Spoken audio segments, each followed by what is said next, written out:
Magandang araw mga insan. Nasa holiday season pa rin po tayo. Day 30 na tayo ng ating Vlogmas.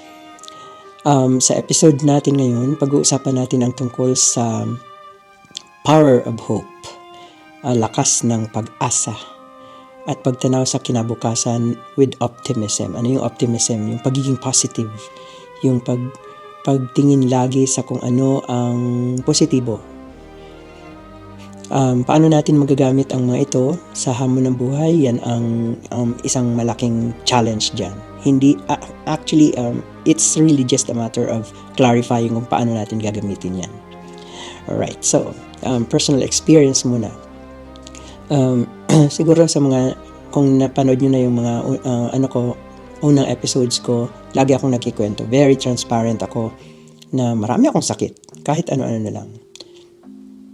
Pero hindi ako nawawala ng pag-asa. Umaasa pa rin ako na darating ang time na kahit papano ay ma-reduce yung burden ko dahil sa mga sakit ko na to. Diba? Ikaw ba naman magkaroon ka ng mga dreaded diseases like diabetes, meron akong hypertension, high cholesterol, and so on and so forth. Name it. Lagi ko ngang ginagawang joke sa mga kaibigan ko na I'm on a chemical diet kasi ang dami kong iniinom na gamot. And yet, positive pa rin ako. I'm still looking forward to the time na malalampasan ko to. Challenge lang to sa buhay. Alright, so ano ang pag-asa? Ano ang hope? Ang hope hindi lamang basta pangarap, kundi paniniwala na may magandang bukas na naghihintay sa atin. Di ba? Usually kasi na-equate natin yung hope sa pangarap. Oh, may hope ako, may pangarap ako sa buhay. Hindi eh. Ang hope ay paniniwala rin na may magandang bukas na naghihintay sa atin.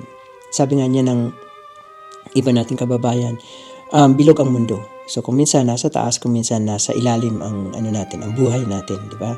So at the end of the storm, magkakaroon na magpapakita ang araw at uusbong uli yung hope na itutuloy natin ang buhay.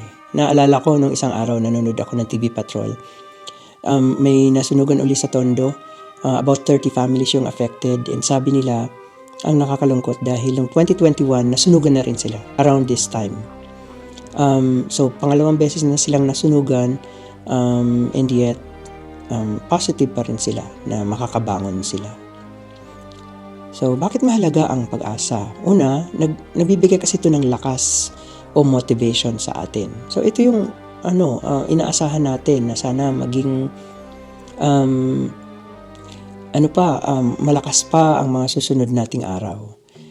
Pangalawa, tumutulong ito sa paggawa ng mga desisyon. So sa decision making natin, nakakatulong ang hope.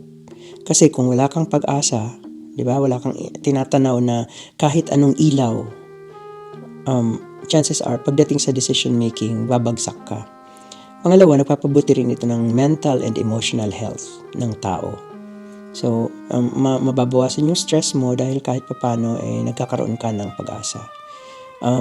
Na panood ko uli sa isang edition ng News sa Pilipinas na may isang ale na mangangalakal siya nung December 25. Ang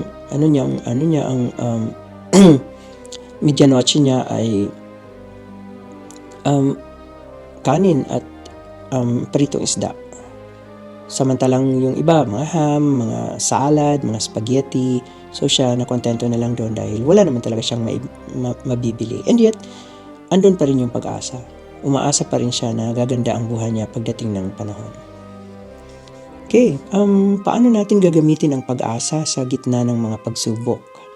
Ang dami nating pagsubok ng mga Pilipino, di ba? Politically, environmentally sa Pilipinas, grabe ang baha, hindi na nawala ang ulan, ang bagyo, and so on. Lalo na itong 2024 na to, grabe ang inabot nating mga Pilipino. Marami rin ang naglalabasang mga sakit. Maraming mga Pilipino na based on data, on dialysis. Bakit kaya ganun, Marami na rin mga Pilipino ang nagsasuffer ng cancer. So, itong mga ganito, kung hindi tayo magkakaroon ng pag-asa. Panghihinaan tayo ng loob, di ba? Pero may pag-asa ang mga Pilipino. Lagi tayong umaasa. So, unang-una, kilalanin natin yung mga challenges at tsaka tanggapin natin sila. So, meron akong ganitong challenges. Tama na ang denial. Tatanggapin ko to. Andiyan na yan eh. Pangalawa, pag-focus sa mga positibong bagay. So, may sakit man, pero pwedeng makahanap ng gamot. So, yun ang positive doon. Pagsasanay ng kung paano magpasalamat. Affirmation and yung pagpapasalamat nga. Tapos, paghahanap ng inspirasyon sa ibang tao. May mga tao sa paligid natin na maaaring magbigay sa atin ng inspirasyon. Maaaring hindi sila yung tao na magbibigay sa atin ng magpapautang sa atin ng pera. Di ba? Pero maaaring magbigay sila ng inspirasyon. Mag-define din tayo ng mga objectives natin na realistic. Halimbawa, ang dami na ng utang namin. Ang unang-unang gagawin ko ay, ang pinaka-goal ko ay bayaran itong mga utang na to. So, realistic goal yon. Pinakahuli, huwag natin kalilimutan na alagaan natin yung sarili natin. Yung physical, mental, and emotional health natin importante. Diba?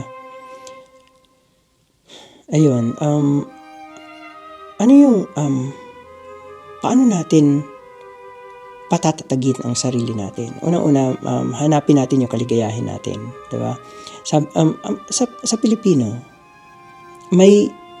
sa mga Pilipino, may practice na napaka-importante na hanggang ngayon ay makikita mo pa rin, yung tinatawag na resilience. Actually, katatagan yun, guys, resilience. Ang resilience ay yung kakayahang bumangon muli pagkatapos ng pagkadapa. Halimbawa, may mga tao na binaha, nawalan ng tirahan, di ba? Biktima ng kung ano-ano na lang na violence, and yet kaya nilang bumangon afterwards.